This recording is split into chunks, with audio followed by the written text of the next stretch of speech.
Tyrese Haliburton can't even hit big shots without being clowned on these days. I mean, yes, his foot was on the line, so the choke celebration was a little too early.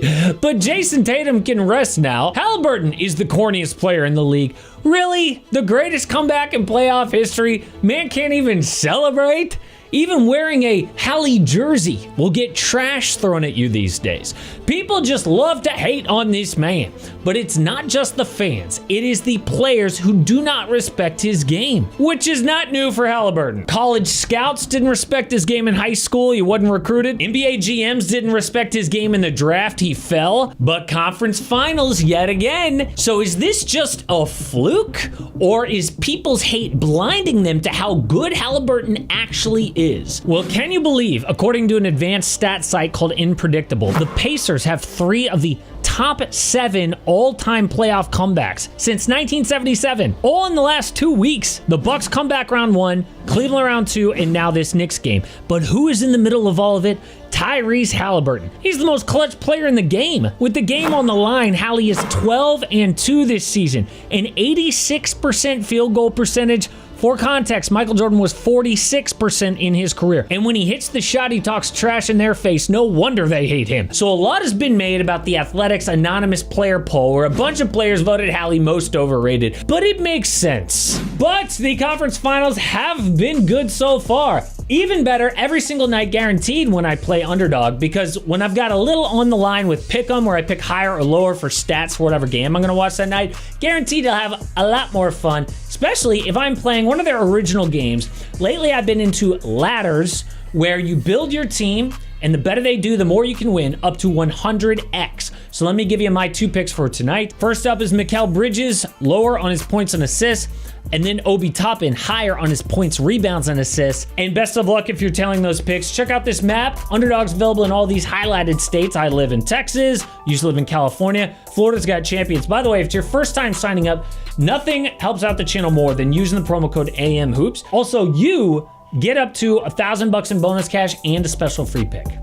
Think back to last year when he did the Dame time celebration in Lillard's face before Hali ever even won a playoff game. Later, he called Dame a in the middle of a game. Damn. Even clowns random players like Trenton Walford for never making the playoffs. Really, dude? Like, you make it 1 year and the next year you're like, oh, the playoffs, yeah, it's pretty sweet, but you wouldn't know anything about it. That is corny. So yes, I can see why other players are like, screw this guy, he's annoying. Oh, and his dad didn't help much by getting in Giannis's face, who is one of the most liked players in the NBA. But none of this even matters if the dude can play. Like Larry Bird, one of the most legendary trash talkers ever, but no one cared because he could back it up. And Haliburton backs it up, right? I mean, averages 20 points and 10 assists a game, 2-time All-Star. But when we analyzed Hali's game in film study a while back, there was something strange. First of all, his jump shot. Looks like something out of a black and white film from 1955, okay? It's got these little hitch in it, but somehow goes in. Unlike a smooth, pretty shot like Kevin Durant that most players could only dream of having. Then his drives are like the most vanilla thing ever. Nothing super advanced here with the ball. Just gonna push it across to his right hand, then turn on the jets and dart to the basket. Great. On the flip side, you got like a Kyrie Irving who does a ton of fancy work just to get to the basket, making the crowd go, ooh. That's not to mention Kyrie's handles, which are ridiculous. Look at the bench's reaction during this All-Star game. But Haliburton, one-on-one, God help him if his shot isn't falling, because there ain't much there. So players respect things that they themselves cannot do. Instead, when they're guarding Haliburton, they think to themselves, this dude isn't elite. I could totally cook this dude in the gym one-on-one. Why is he making the Olympic team when guys like Jaylen Brown can't get there? Why is he making a supermax contract when only the best of the best are supposed to get that? Overrated. But the reason is somehow it works. His game might not be the prettiest, but it gets the job done more often than not. You don't even have to respect it. The proof is in the numbers. Back-to-back conference finals for a reason. But while we're on the subject, this is similar to another villain on the Pacers. Reggie Miller was also accused of being corny, which he probably is, who also hit a big shot in a Knicks collapse. But there is a big difference between Reggie's shot and Hali shot that people aren't talking about. So it was May 7th, 1995. Second round of the NBA playoffs, also game 1 in New York. Knicks were up 6 with 18.7 to play. Reggie then took 2 seconds to hit a 3. Knicks inbound, Reggie steals the ball and runs behind the 3-point line to tie it. He then sinks 2 free throws to score 8 points in 9 seconds to win the game. But Hali's moment wasn't like that. Somebody else did the dirty work. Pacers down 14 with 2:45 to play. Playoff teams in that situation were 0-970 before this. But Aaron Nesmith went on a historic heater. This dude hits 5 3-pointers in under 3 minutes to help Indy come back. If it wasn't for Nesmith, Hali's little choke celebration never happens. But that's the thing about Tyrese. The deep team around him is the secret sauce. They are a bunch of players that people gave up on. Take Nesmith, for example. He was the best shooter in college basketball. Hit 52% from 3 at Vanderbilt. So the Celtics use a lottery pick to get him in the 2020 draft, but that shooting just didn't translate. Over 2 seasons, he scored 4 points a game and shot 32% from 3. Back and forth from the G League. So Nesmith was just some throw-in player in a trade to get Malcolm Brogdon. And in the short term, Boston won that trade. Brogdon won 6th Man of the Year and helped the C's make the conference finals.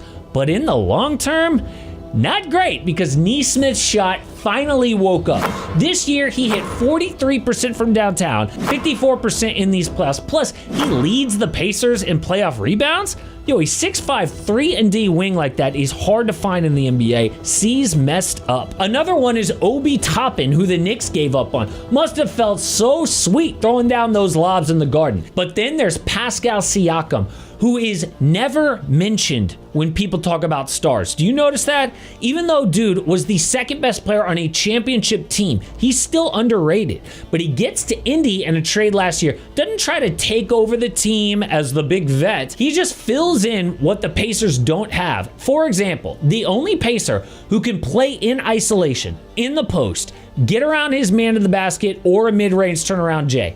At 6'8" with a 7'3" wingspan, basically unguardable for most of the league. So Hali doesn't have to be that modern day score first point guard that most people expect him to be. Like in the NBA right now, when you think all-star guard, you think like Anthony Edwards, Ja Morant. No, Haliburton just does these simple things really well and probably talks too much trash, but so what? The NBA needs a good villain.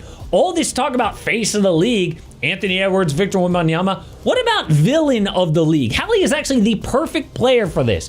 Think about like annoying NBA players that people hate. It makes the game more fun to watch. Patrick Beverley, Dylan Brooks, Draymond Green. What do all these guys have in common? They're all underrated, came to the league with a chip on their shoulder. And not only was Hali slept on in the draft, his original team gave up on him, trading dude away. Made fun of for not even playing in the Paris Olympics. So it makes sense that while everybody from fans and players are calling him overrated, Tyrese can be a little annoying and corny when he proves those people wrong. But the Celtics are going to go through even bigger changes this offseason. Aaron Nesmith would have been pretty sweet on a cheap contract right now because they are expensive.